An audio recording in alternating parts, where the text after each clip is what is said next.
The sound of bronze scraping marble breaks the silence. Year 89 CE, a villa outside Rome. You stand against the wall of an atrium with several silent witnesses. Oil lamps flicker. Smoke curls toward the ceiling. No one speaks. At the center of the room stands a young bride. She looks barely 17. Her veil hides most of her face, but her hands tremble. An older woman grips her shoulder, keeping her steady, or keeping her from leaving. Nearby, a physician arranges instruments on a bronze table. Bowls of water, folded cloth, metal tools placed carefully in a row. This is no longer a celebration. Across the room stands an object covered in dark fabric, tall, waiting. Several people glance toward it, then quickly look away. The wedding procession ended hours ago. Music filled the streets. Torches lit the night. Laughter echoed through Rome. But for some Romans, the marriage was not finished at the temple. It ended here, in private rooms, with witnesses and with rituals few ancient writers describe clearly.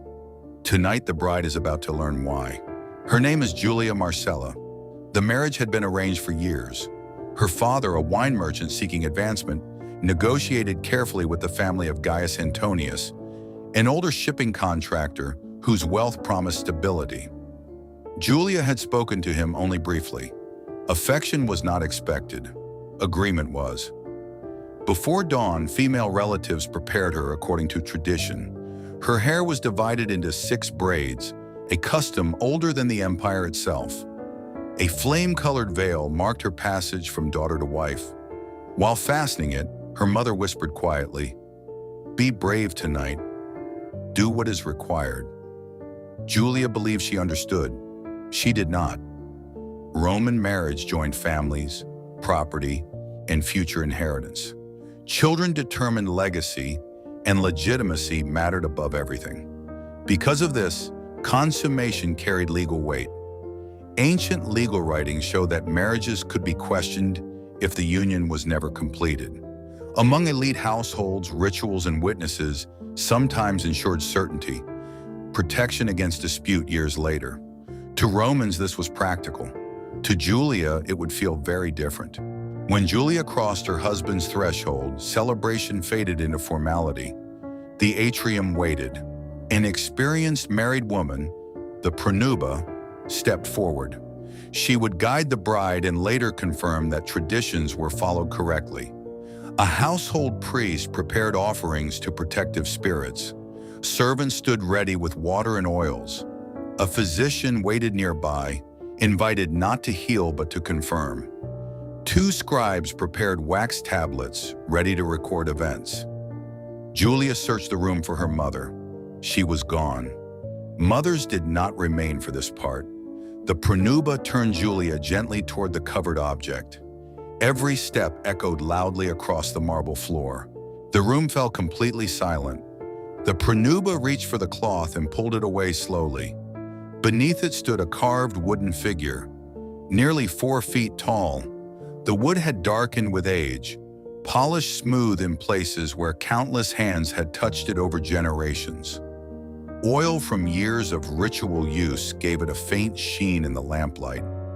Its form was unmistakably tied to fertility, stylized yet deliberate, shaped with careful craftsmanship rather than decoration. The base was wide and heavy, designed to stand firmly upright, as though it had occupied this space for many ceremonies before tonight. Small offerings rested near its base, dried flowers, grains of wheat, traces of old incense ash. This was not an ornament. It was an object meant to be used. Ancient writers later referred to figures like this when describing older Roman marriage customs connected to fertility blessings and household gods. Traditions already uncomfortable enough that many authors mention them only briefly. The pronuba spoke calmly, her voice practiced. Before husband and wife unite, the household gods must witness. The priest scattered incense into a flame. Smoke rose slowly between Julia and the statue as prayers were spoken for fertility, prosperity, and healthy children. Nothing moved quickly. Every action followed an order everyone else seemed to understand instinctively. The pronuba lifted Julia's veil slightly so the witnesses could see her face. Servants brought forward a low stool. Julia hesitated. The pronuba's hand pressed gently but firmly against her back. Ancient sources suggest rituals like this mark transition, placing the bride briefly in contact with sacred imagery tied to marriage and reproduction. The precise form likely differed across households, but the meaning was clear. A boundary was being crossed. Julia followed the instructions given to her. No one spoke. The witnesses watched with solemn attention, not curiosity but expectation, as though confirming something necessary. Time seemed suspended. Finally, the pronuba said quietly, "The blessing is complete." Servants stepped forward immediately. Warm water filled bronze basins. Julia was washed in a purification rite common in Roman religious practice. Then the physician approached. Roman medical writings describe examinations connected to marriage with striking practicality. Health, fertility, and readiness were matters of certainty, not modesty. Lamps were repositioned for clear light. The pronuba observed. The scribes recorded. The physician worked methodically, confirming what tradition required. Minutes passed. At last, he stepped back. All is in order. Only now could the marriage proceed. The bedchamber had already been prepared. Oil lamps illuminated the room. The doorway remained partially open, tradition ensuring that no dispute could arise later about whether the marriage had truly begun. Julia's husband entered slowly, as bound by expectation as she was. Outside, servants waited quietly. Inside, the pronuba remained nearby as guardian of custom. Hours passed. Ancient writers rarely describe these moments directly, but they agree on one point. Consummation marked transformation. By dawn, testimony confirmed the union.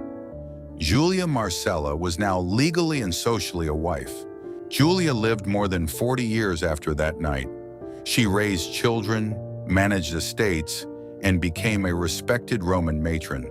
And like most women of her world, she never recorded her thoughts about her wedding night. Roman history preserves speeches, wars, and emperors, but rarely private female experiences. What survives instead are fragments, religious criticisms, medical passages, and scattered references hinting at customs later generations quietly abandoned.